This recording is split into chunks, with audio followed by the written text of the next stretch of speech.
What's good, everybody? Take KZ back here. We're going to do another wrestling review, our first wrestling review of 2026. So we're going to do the top 10 matches of January. I revised my scoring system a bit. I don't have it on the screen, of course. Give me 1 second here. So I've been doing some podcasts over the last year. I do Doc's podcast, the PW script prescription, fairly often. One time in passing, he said he doesn't do star ratings. He does like Fire Pro ratings. I don't know how serious he was, but it stuck in my brain, so I kind of revised that.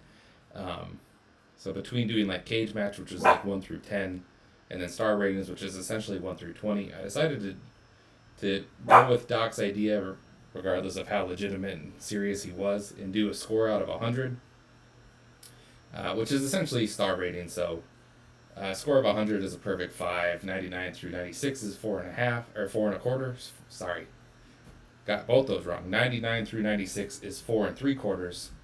95 through 91 is 4.5. You know, so on and so forth. A 2-star match is a 45 through a 41. A 3-star match is 65 through 61. 4 is 81 through 85. 3.5 is 75 through 71. So on and so forth like that. So I'm still going to essentially give you the star ratings too. I just wanted to move into that so I would have a better understanding of kind of like your fringe matches. So like not all 4 stars are created equal in some senses. Some might be an 81, some might be an 83, which means the 83 is slightly better, but it's just not quite 4.25 stars. So I had 8 matches in January. I guess before we get to that, my big task or my big bet with myself, I guess is the best way to phrase it, is I wanted to watch no WWE in 2025. Open up my horizons a bit. I haven't enjoyed WWE in quite some time. And I did accomplish that, and so I'm going to kind of do the same thing in 2026. It's been a few years since I've really liked AEW TV, so I think my 2026 bet with myself is I'm just not going to watch any AEW TV in 2026. Open myself up to watch more Joshi, more Lucha Libre, and that sort of stuff. Which you'll see kind of reflected on this list. I have more Joshi than normal because I've been filling that void, kind of seeking other stuff out. I still watch the AEW pay-per-views, and if a match really gets a lot of rave, I'll probably watch like that standalone match. I just don't think I'm going to watch the weekly TV. I'm going to spend more time in Puro and Joshi and Lucha this year. Oddly enough, I did watch the Men's Royal Rumble, so this year I've watched WWE before AEW. I expect that to be a one-off. I still don't enjoy WWE. I was very bored by that match, but curiosity got the better of me. Alright, so enough of the introduction spiel. Let's jump right into the top 10. So I had 12 matches, so we got 2 honorable mentions. Starting off with what's been on the screen the whole time here, the All-Asia title match between Gaja Dokuro's ISHIN and Yoshiki Kato, defending against the 2 old men in Drag Gate, Masaaki Mochizuki and Don Fujii.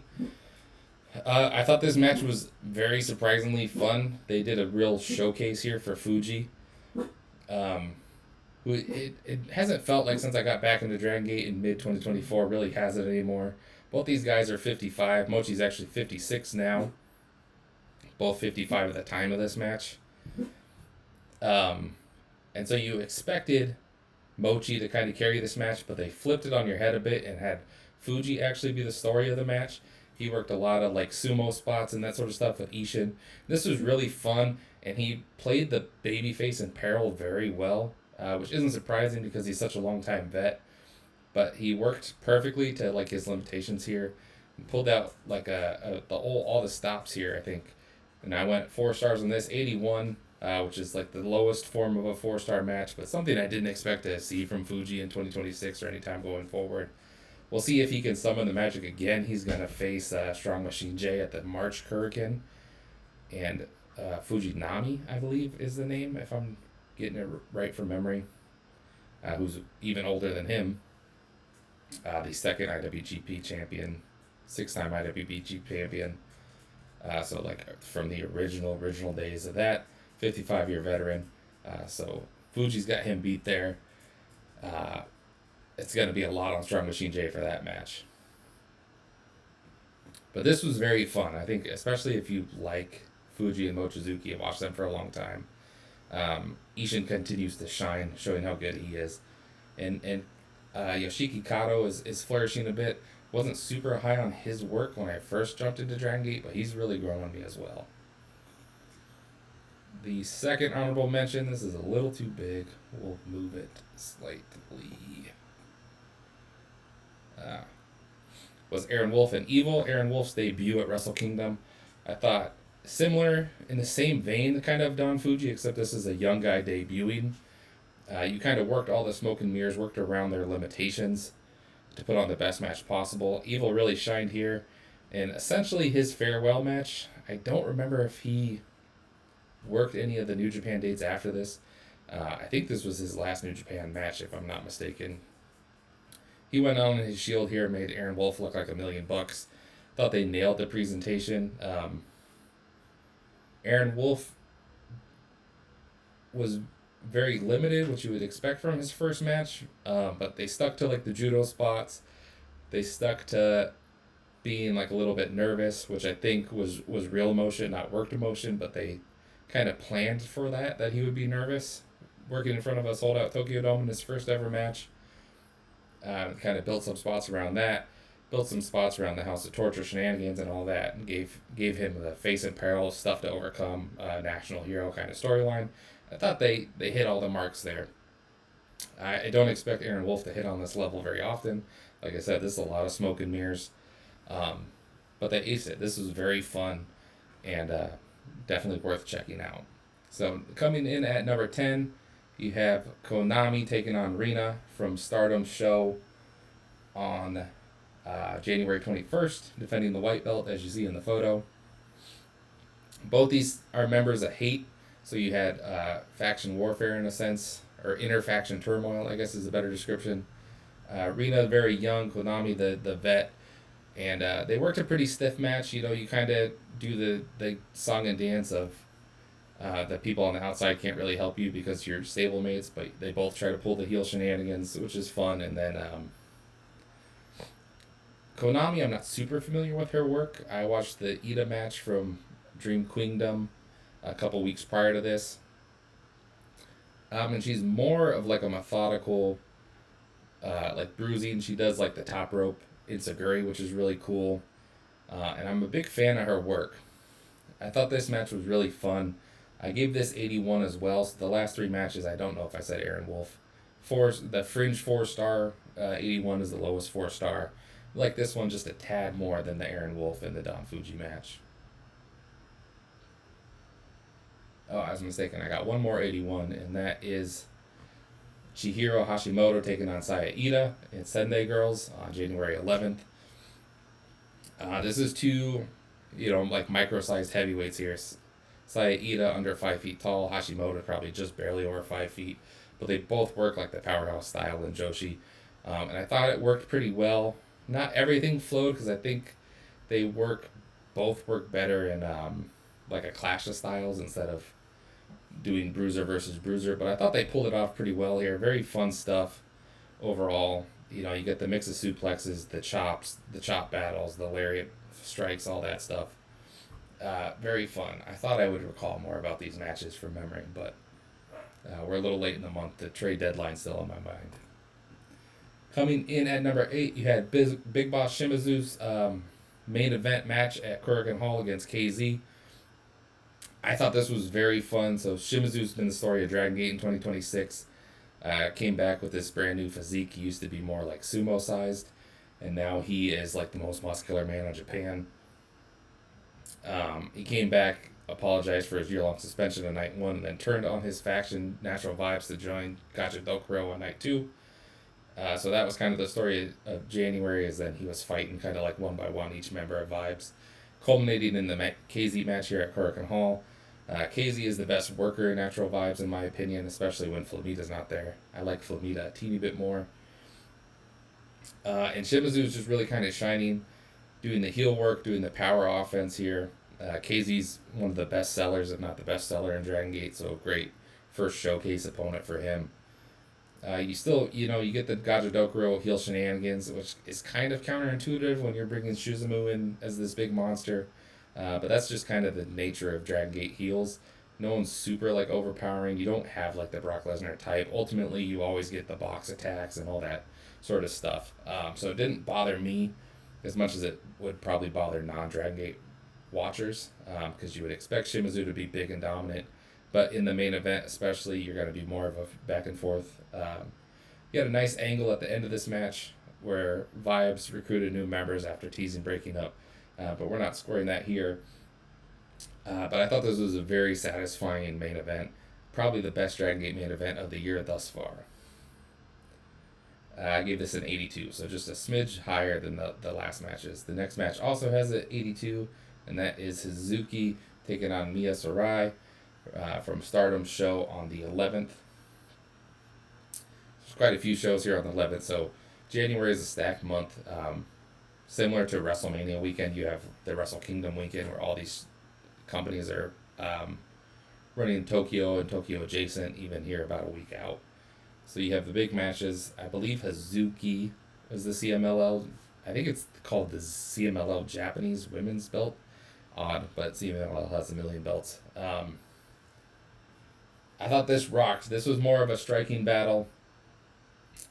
I'm a big fan of Hazuki. I always tend to like her work more than I think she kind of gets credit for normally. I'm not super familiar with Sarai, but I thought she fared pretty well here. This was more of like a higher pace than the Joshi before this, which I tend to like a little bit more. Coming in at, where are we at? 6. Coming in at 5. Hazuki, Mei Seira was also 82. Coming in at number 5, I scored this match at 83, was AMAKUSA, defending the junior heavyweight GHC belt against Daiki Odashima. This is the first of 2 AMAKUSA matches on here. Wasn't familiar with his work before this January, but I think he's very fun. He's going against the top juniors here. Daiki Odashima is Noah's like super rookie, so they like to put him in high profile spots here. He's won half of their tag champs with Daga.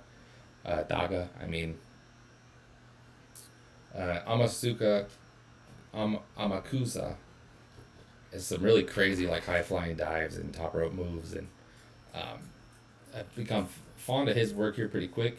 Odasuma's more of a grappler, so you had a bit of a clash of styles here, working at that faster pace. I haven't dove too deep into Noah because you don't hear too many great things about Noah, so I'm mainly stuck to the junior work, which seems to be where their workhorses are. This was great shit as well. I really liked this. Gave this an 83. Coming in at number 5 was the IWGP Tag Title match from New Year's Dash. The Knockout Brothers defending against the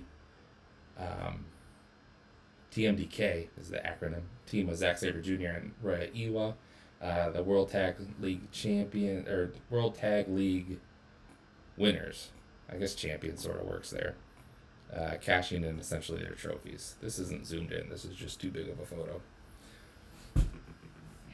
This was, I think, only the second time I've watched the Knockout Bros, so I'm a little late on the hype. I know they're pretty hyped up. I thought they looked way better than they did when I watched, I think, their debut match, which makes sense. They found their footing a little bit more in the company. Oscar especially, I thought, worked much better here than he did in that first match. The Yota Ice charisma definitely comes through, but I think his striking is also pretty nice, which is a good pair with Sabre. I mean, Sabre can make everyone look good, but I thought Yota Ice and the Sabre striking exchanges were definitely highlighted the most here. Really stood out. I'm still not super high on Oiwa. He gets a lot of hype. Still doesn't click for me, but I'm not a frequent New Japan watcher. I feel like he doesn't stand out quite as much in these big spots that people say he does, but he's still obviously very good. But I think I came away more impressed with Oscar in this match than Oiwa, which is not what I would have expected. But this is very good. New Japan had a very good January, which is always their biggest month. But it was nice to kind of save this for New Year's Dash, give it a little bit more time to shine. It went a bit long, I thought. Not as long as the Heat Storm and Ishii match, which I didn't have even on the honorable mentions. I thought that took way too long to get going. I kind of feel like New Japan runs into that problem a lot. That's more their house style. So when you parachute in, I feel like it's a little harder to get into.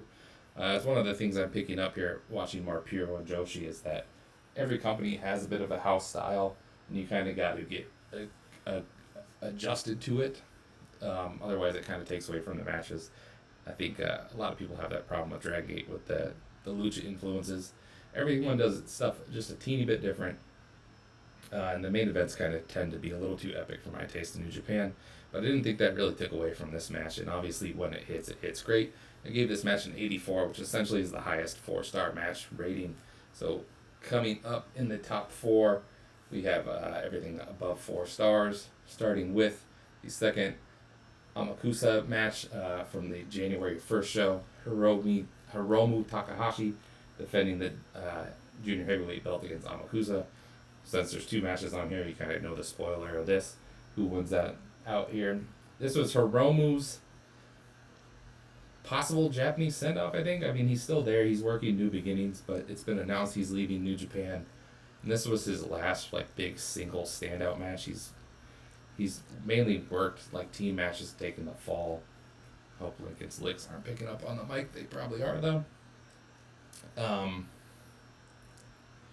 But I think this was a great showing for him to show he can still summon it, especially when he's motivated and excited about what he's doing.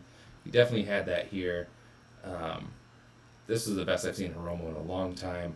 It reminded me kind of his Forbidden Door match against Fletcher, where he kind of busted it out, but not fully. He fully busted it out here. This was the first time I saw AMAKUSA, so I was very impressed with his work. And I think the January 1st show was kind of Noah's big show of the year. I didn't watch the show. It had very bad reviews, but everyone raved about this match, so this was the only thing I watched from the show. So I came away very happy with this. I think maybe it's slightly overrated for people that sat through the whole show because this was the only good thing, so it really shined. But I still thought this was great. I gave this a score of an 87, which is... Where's my tracking bar? 87 should be a high 4.5. It's about a middle 4. It's on the lower end of a 4.25 star. I mean, 4.25. So 87, 4.25. Very solid. This is great. Probably won't revisit it at year end, but it's right on the cusp of that, I would say. Coming in at number 3 was the Tokyo Joshi match between Miu Watanabe and defending her belt against Suzume. I thought this was really awesome. Miu is always who stood out the most to me in Tokyo Joshi Pro, was kind of like their ace. She got to work a full powerhouse style against Suzume, who was very small, busting out multiple kind of swinging variations and some power moves, while Suzume was doing kind of more the high-flying, high-paced stuff. The Clash of Styles was really great here. This match had a lot of time. This was the matinee show before Wrestle Kingdom, and they busted it out trying to have the match of the day, even going against Wrestle Kingdom. And I thought they did their damnedest, and they got pretty damn close. This would rival, I think, my favorite matches from 2025, where I first really got into Joshi. This is going to be a really hard one to top. I thought this was just compelling from beginning to end, especially for a longer match like this. I gave this an 88, which is a very high-end 4.25 star. Coming in at number 2 was the IWGP Heavyweight title match from Wrestle Kingdom. Konosuke Takeshita defending against Yota Tsuji. There was a lot of tension in this match with how Gato and New Japan have booked the title here for the last year, 2 years. I guess really going back to the Moxley run, kind of bombing for them and them not having a real plan to go of where to go with it. Takeshita kind of bombed for them, working as an outsider. The fans didn't accept it. I think they kind of wanted Takeshita to be the ace, but they smartly pivoted here to Tsuji, which was definitely the right call. They kind of tipped their hand a little bit when they put both belts on the line, but I think especially night of, there was nervousness that they would actually do that. And so Yota Tsuji stepped up to the plate here and delivered one of his better performances that I've seen from him, even though he can reach these peaks fairly regularly. I thought this maybe is the best he's done. There was a few insane spots. Takeshita did a Blue Thunder Bomb from the top rope, which is the main thing that really sticks with you. I think they did a sequence where they both did each other's finishers, which is kind of sometimes cheesy, but I thought they pulled it off, especially in the right moment in the match where it felt epic. It didn't feel unearned. Um, these guys all did their signature spots. You had all the classic stuff. You had the Takeshita elbows, the Tsuji stomps. Tsuji hit him with the headbutts, all that stuff. So just two of the best in the world, really delivering, which is kind of the story of the best match of the month as well. No surprise what this is going to be. This was the main event of Wrestle Kingdom. Hiroshi Tanahashi taking on Kazuchika Okada in his retirement match. New Japan got it right here. There's talks of, potentially being Nakamura, potentially being Omega.